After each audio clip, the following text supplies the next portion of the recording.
سلام بینندگان گرامی. برنامه هفته فوتبال رو منظورتون میگردانیم. هفته گذشته ما برنامه رو هفته ورزش گفتیم، ولی از این پس هفته فوتبال خواهیم گفت. دسته نورسان تا 16 ساله تاجیکستان در بازی آخرانشان با منتخب اردن در دهه اول قسمت یکم مخلصان را آزمودند. آنها گذاشتند که از جانب میزبان 2 گل به دروازه‌شان وارد شود. قسمی از مخلصان که هوایی نبودند حتما تا به آخر این بازی را تماشا کردند. قسم دیگر یعنی مخلصان به اصطلاح سرسری از تماشای ادامه بازی منصرف شدند و در یک مدت کوتاه چندین تنقیدها و بدگویی‌ها به سراغ شیربچه‌ها روان نمودند. شارحان عربی از اردن نیز در این مدت کوتاه خیلی حرف‌های آبدار و بلند گفتند و از هموطنان 16 ساله‌شان فوتبال بازان افسانوی تراشیدند. شادی سرمربی رقیب را حد و کنار نداشت. مخلصان یا صاحبان میدان از افتخار و غرور نمی توانستند در نشستگاه‌ها که 95% خالی بود نشینند.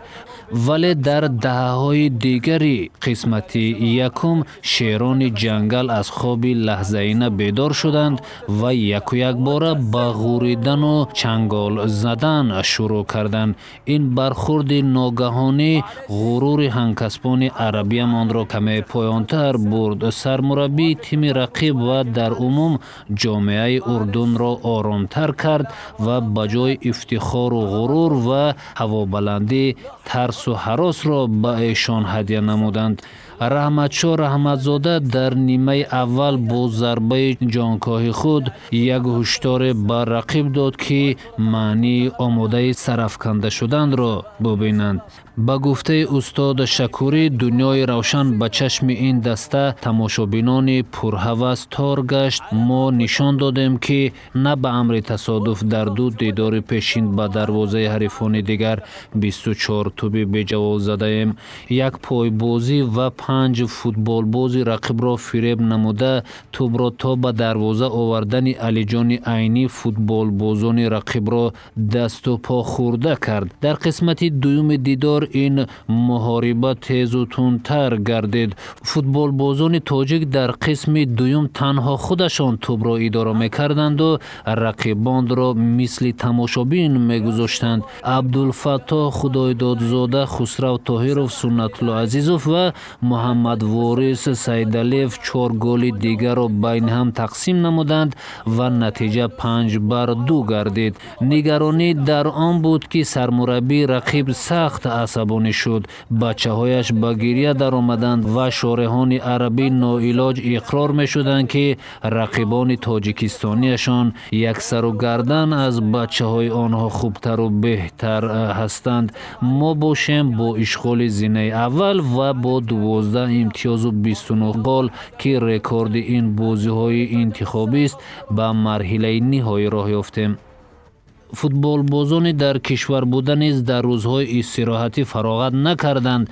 21 سپتامبر دسته خطلان شهر باختر در میدان خود بر تیم پنجشیر با حساب 4-0 غلبه کرد. بازی کلوب مرکزی ارتش پامیر با کوکتاش مساوی 1-1 بازی را انجام داد. استقلال در میدان خود به دروازه تیم استروشن 2 گل به جواب زد.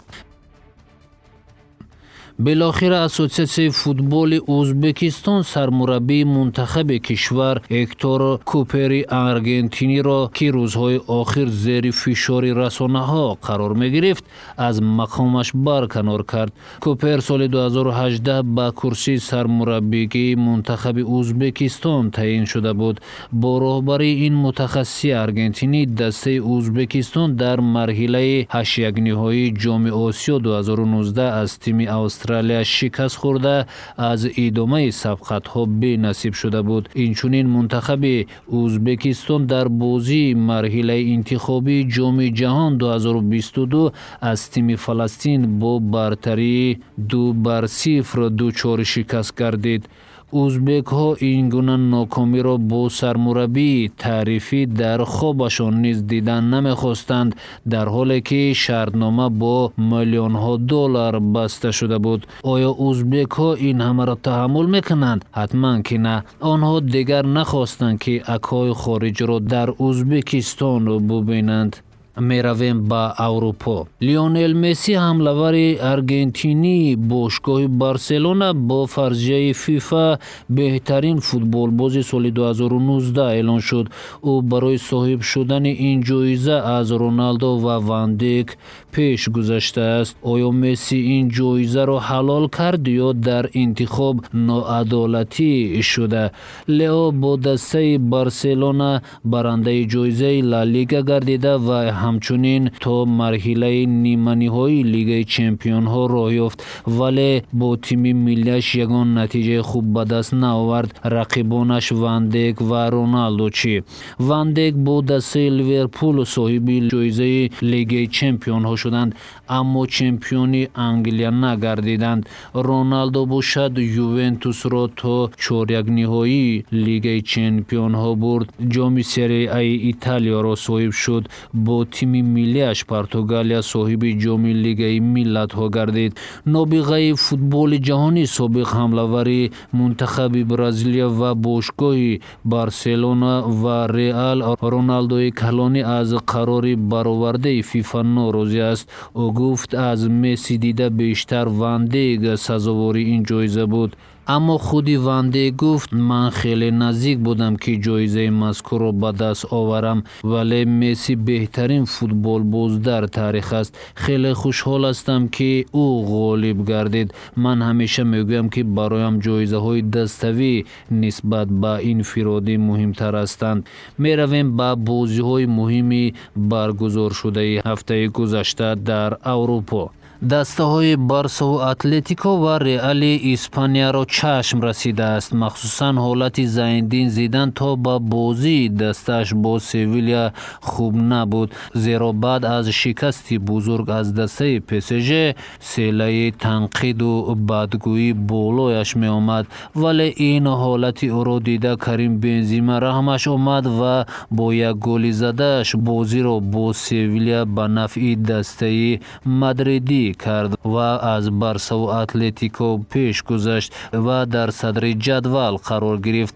ҳамин тавр сари ҳамватанашро як каме аз Валвердеву Симеоне баландтар кард. вале Барселона бо Мессию Гризман ва Инсу Фати чаро нокоманд? дар 25 соли охир бори аввал аст ки Барселона мавсимро чунин бебарор оғоз мекунад. шогирдони Эрнесту Валверде ин мавсим дар бозиҳое ки дар меҳмонӣ баргузор шуданд дар ягонтааш пирӯзӣ ба даст наоварданд. мухлисон ва ҳаводорони Барселона умед доштанд ки баъди бозгашти сарвони даста Лео Месси ҳамаи ин мушкилиҳо бартараф шуда, каталониҳо марҳилаи пирӯзиҳои пай дар пайро оғоз мекунанд. баъди бозгашти Месси Барселона бадтар шуду беҳтар не.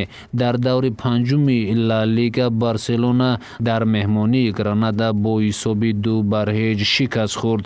Атлетико бошад ба дарвозаи Селта гол зада натавонист ва пешсафиро бо 2 дасти адаб ба дигарон дод. аммо дар Премер-лига Ливерпул ба ҳеҷ дастае гардан намедиҳад. дар ҳақиқат ин дафъа сурхпӯшҳо ҷоизаи чемпионати Англияро ба касе доданӣ нестанд. шогирдони клуб ин мавсим дар Премер-лигаи Англия то ҳол ба ягон даста имтиёз надоданд. рақиби асосии Ливерпул Манчестер Сити ки дар мавсими гузашта онҳоро қаҳрамоншавӣ намонд, аллакай дар оғози мавсим шаҳди бохтро чашидааст. дар давраи шашуми Премер-лигаи Англия Ливерпул ашрофзодаҳои Лондонро низ шикаст дод. ҳарчанд дар қисмати дуюми бозии бошгоҳи Челси шогирдони клубро нафаскашӣ намемонд, вале 2 голи дар қисмати аввал задаашонро хуб ҳифз карданд ва танҳо 1 гол хӯрданду бас. манчестер юнайтед дастаи дигари як вақт машҳури ҷаҳон дар доираи даври шашуми премер-лигаи Англия дар сафар аз Вестхэм шикаст хӯрд. Рақобати дастаҳо дар варзишгоҳи олимпии шаҳри Лондон сурат гирифта бо ҳисоби 2-0 ба фоидаи мизбонон хатм гардид. Ёдрас мешавем, Сулшер бо шогирдонаш тӯли 200 рӯз аст ки дар бозиҳои сафарӣ пирӯз намешавад. Бори охир манчестер юнайтед моҳи мард ПСЖ-ро дар доираи бозиҳои ҷавобии даври ҳаштякниҳои лигаи чемпионҳо мағлуб карда буд. Вале новобаста аз оне ки натиҷаҳои манчестер юнайтед он қадар хуб нест, роҳбарияти даста сармураббӣ Оле Гуннар Сулшерро ҳамаҷониба дастгирӣ мекунанд. тибқи хабари бархе аз расонаҳои варзишӣ, Сулшер на он ки аз даста меравад, балки метавонад дар равзанаи гузариши зимистонаи футболбозон ҳайати дастаро пурқувваттар кунад. хабарҳо дар самти футбол хеле зиёданд, вале намехоҳам бештар суҳбат анҷом бидем. дар ҳамин ҷо барномаи ҳафтаи футболро ба поён мерасонем. дар амони худо.